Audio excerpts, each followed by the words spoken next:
Printing money keilmuannya banyak yang tidak paham, dan bagi yang sudah makan ilmu ekonomi sangat takut dengan yang namanya iblis inflasi. Doktrinnya diulang-ulang agar tidak ada yang berani menjalankan, kecuali Amerika dan Cina pada saat ini. Tetapi itu ada benarnya, takut dengan inflasi. Ilmu ekonomi kampus yang hanya hafalan buku catatan orang dari zaman ke belakang dulu, ditambah tidak pernah ada visi ke depan para ahli ilmu dan pembelajar tadi, maka ilmu tadi hanya diulang-ulang dan menjadi dogmatis pelajaran tersebut, bukan aplikatif. Ya wajar saja jadi takut. Sebenarnya bukan takut, memang nggak tahu apa-apa akan dunia nyata ekonomi bernegara. Padahal dalam banyak catatan dunia, pemahaman bapak modern monetary theory Michael Hudson sejak tahun 70-an yang kemudian dianut oleh Cina di tahun 1989 merupakan cerita panjang bernegara dan membangun ekonomi tersebut berbasis MMT. Referensi Michael Hudson ada banyak. Salah satunya adalah bagaimana Jerman membangun ekonomi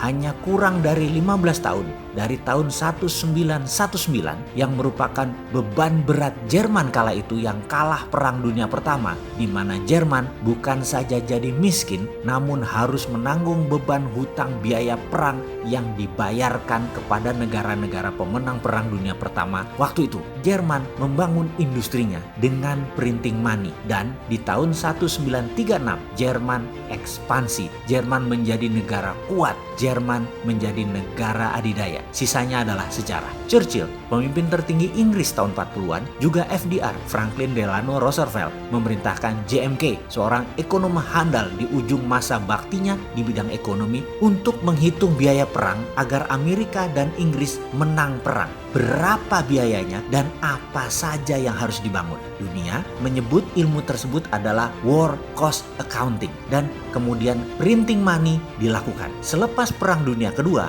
Amerika membangun dunia otomotif permesinan, juga infrastruktur untuk bisnis mobil, bus, kereta api, dan pesawat terbang dengan printing money based on project yang bernama New Deal. Kemudian sekali lagi kita semua tahu, semua menjadi sejarah. Cerita berlanjut, Michael Hudson dengan Hudson Institute-nya sebelum jayanya tersebut di tahun 70-an menginspirasi dolar tanpa jaminan emas lagi di zaman Presiden Nixon. Lalu sebagai guru ekonomi, beliau mengajar lama di Peking University, di mana saat ini semua petinggi Politbiro PKC, Partai Komunis Cina, adalah murid Michael Hudson. Sehingga ketika The New Tiananmen Papers Protocol dalam tanda petik dijalankan, renminbi menyalip dengan kencang ekonomi dunia hingga sekarang. Dengan berbagai cerita, berbagai sudut pandang, berbagai contoh, sudah mulai pahamkah maksud Bosman ini untuk memprovokasi masyarakat dengan serial video cara cerdas bernegara ini?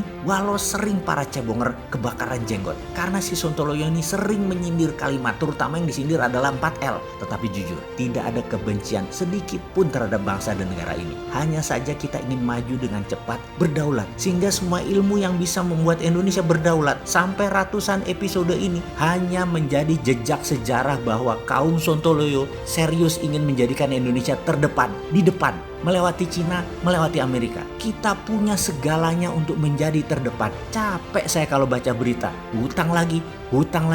Kelihatan banget bukan ahlinya kelola negara. Karena terjadi pengulangan.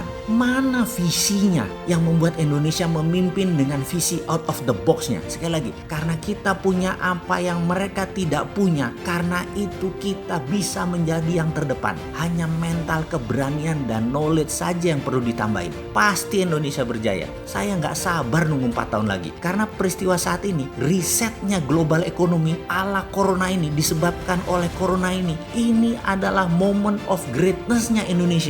Harus ambil peluang itu sekarang. Sekaranglah kita bergerak, bukan nanti. Grand plan-nya ada kan? Bosman yang kaleng-kaleng begini sudah ada. Nggak percaya? Mau diurai? Kita mulai dari strategi printing money. Saat ini ekonomi Indonesia kanker stadium 3. Kita beri stimulus ekonomi. Jangan asal memberi stimulus. Begini ya caranya.